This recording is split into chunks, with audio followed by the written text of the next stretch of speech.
Sheesh, this lens is crazy, y'all. And by this lens, I of course mean the 28-45. You saw the title. But you should also know by now that this is a 1.8 full frame zoom lens. And let's just get one thing out of the way, and let me just say it one more time for y'all. This lens is insanely good.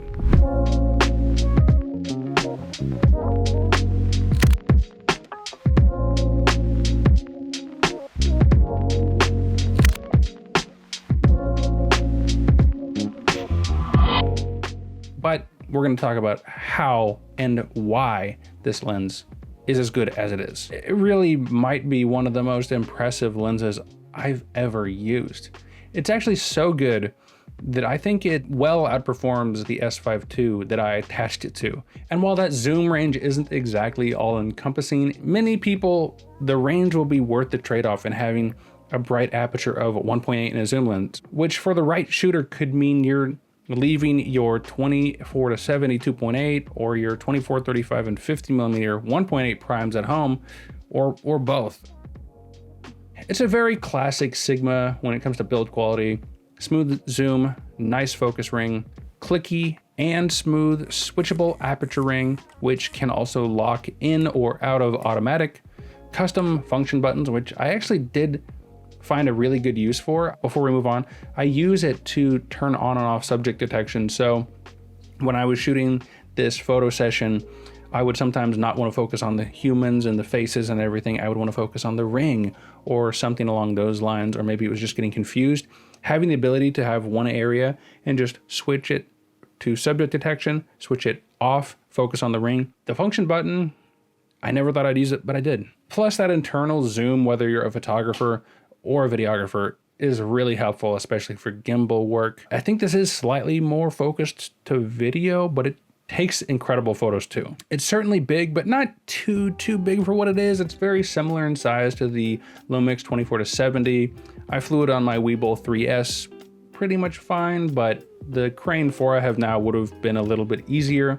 Autofocus is blazingly quick, as quick as anything, and super confident. I never really had any issues when using it for photos or videos. This is probably to be expected, since Sigma lenses are considered to be first-party lenses, although they don't have the Lumix party trick of being able to focus while zooming. Instead of, they kind of take a break and then pick up immediately after. It's a niche thing, but you know, just wanted to throw that out there.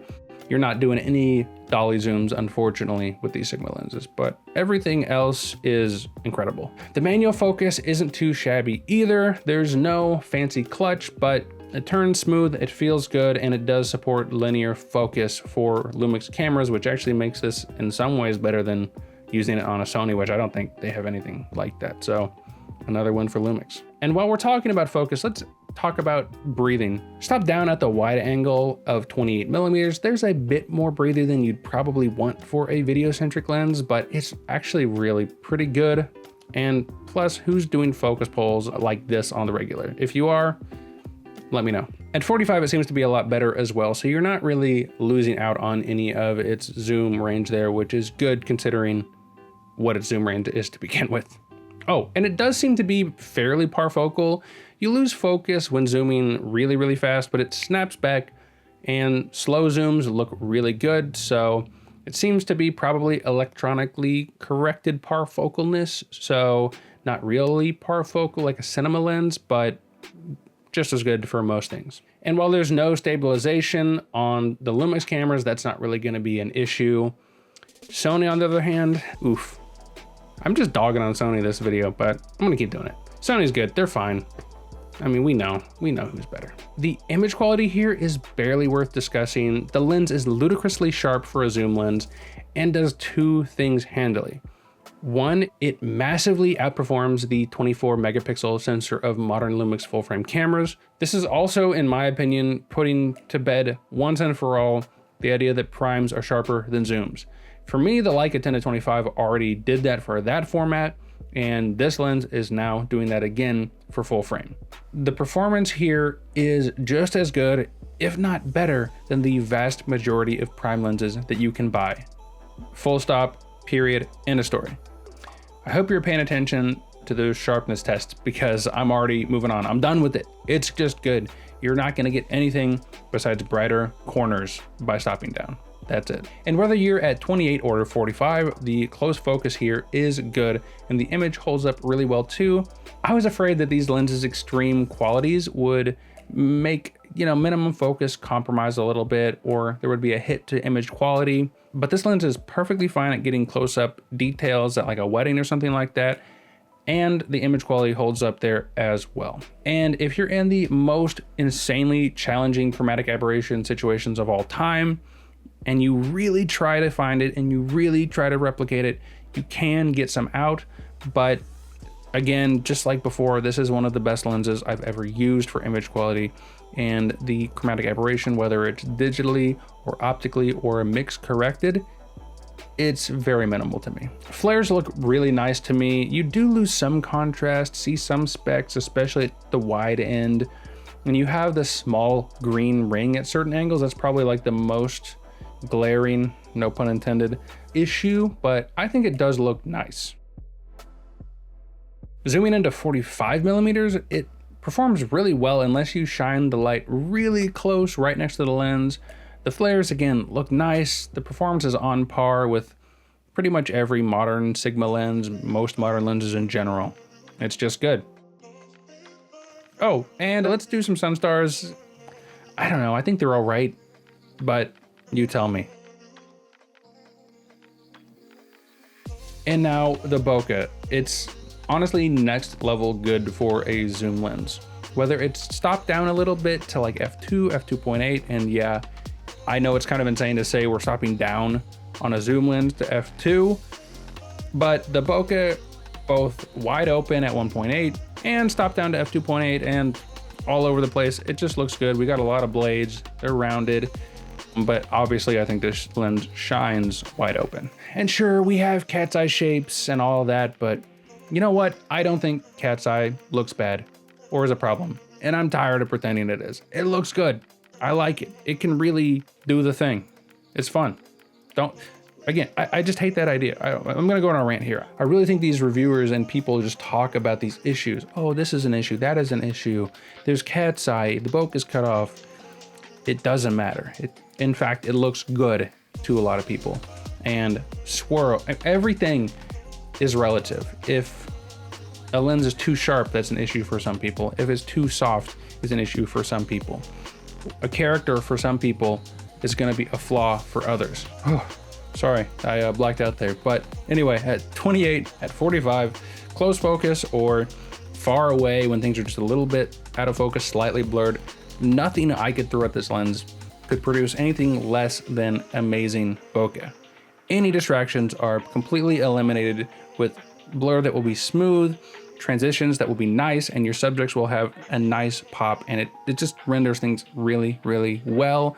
But because of that focal length, your backgrounds are not completely obliterated, and there is a little bit more brought in around your subject. So that could be great for some environmental portraits, but in environments where you might not always have control over how everything in the background looks. And yeah, when you use it compared to a 2.8 lens, until you use it, you really don't know what you're missing out on. It's that good. And so before I talk about why I said this lens outperforms the camera it's attached to, I want to go over my thoughts on it. And like I said in the beginning, it's great. While it's obviously bigger than most 1.8 prime lenses individually, it can easily take the place of 2 or 3 in your bag. And the size isn't much bigger than most 24 to 70 millimeter zoom lenses. But obviously this trades off a larger zoom range for a larger aperture, which means while the zoom range isn't as big, the aperture is over 2 times brighter, and images will have backgrounds that are over 2 times blurrier.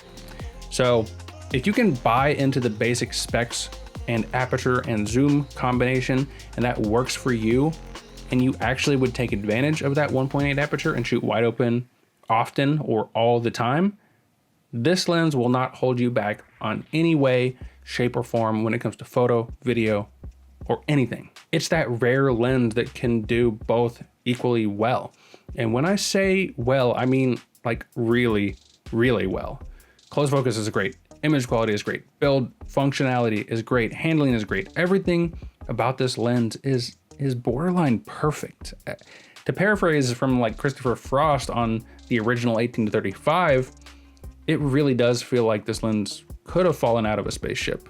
So while it might not be the lens holding you back, it could be your camera, especially using it on Lumix cameras towards the end of 2024 going into 2025. Let me explain. I say that because while 28mm isn't that tough to use on full frame, if you want to shoot 4K 60, you still need to contend with a crop, which makes this 28 something more like a 42, which isn't exactly wide angle. And while crops aren't exactly a big deal for me, I use Micro Four Thirds cameras all the time. As long as they're consistent, I don't mind. But having to work around an additional 1.5 times crop on a lens that isn't designed for that is not a fun experience for me, and it does kind of bum me out a little bit. Furthermore, on the photo side of things, other than the aging S1R, which has a 47 megapixel sensor, all of your Lumix cameras pretty much use this similar 24 megapixel image, which honestly looks great, and I think it is mostly good enough for most people doing most things. Still, I do feel like this lens is easily outperforming that resolution and would probably outperform the 27 megapixel sensor too. So if this lens, it definitely on one hand has you future-proof for high resolution video and photos, it does feel like you're wasting a little bit of its potential with Lumix's kind of mid-range cameras, which again, it's kind of a gift and a curse. And I would say just the last thing to keep in mind is when shooting multi-camera video, there's really no other lens that can step to this. There's not a telephoto version out at the time of recording, and no rumors or anything. So just keep in mind, you're gonna have to pair this with like a classic 70-200 f2.8, or maybe like at most an 85mm 1.8 to get a little bit more reach for certain things like events and things like that. But yeah, those are my final thoughts on this lens. It was really great to try this out. I didn't even talk about the price, but the fact that this lens isn't like $2,500 is insane to me. I don't know how they're doing what they do over at Sigma. And I really was like an inch away from buying this thing, and I still might, but there's another Sigma lens that came out not long after that might be just a little bit more generally useful for a guy like me. But anyway, if you like this video, feel free to like, comment, subscribe, do all the things. And if you did subscribe, I'll see you when I see you.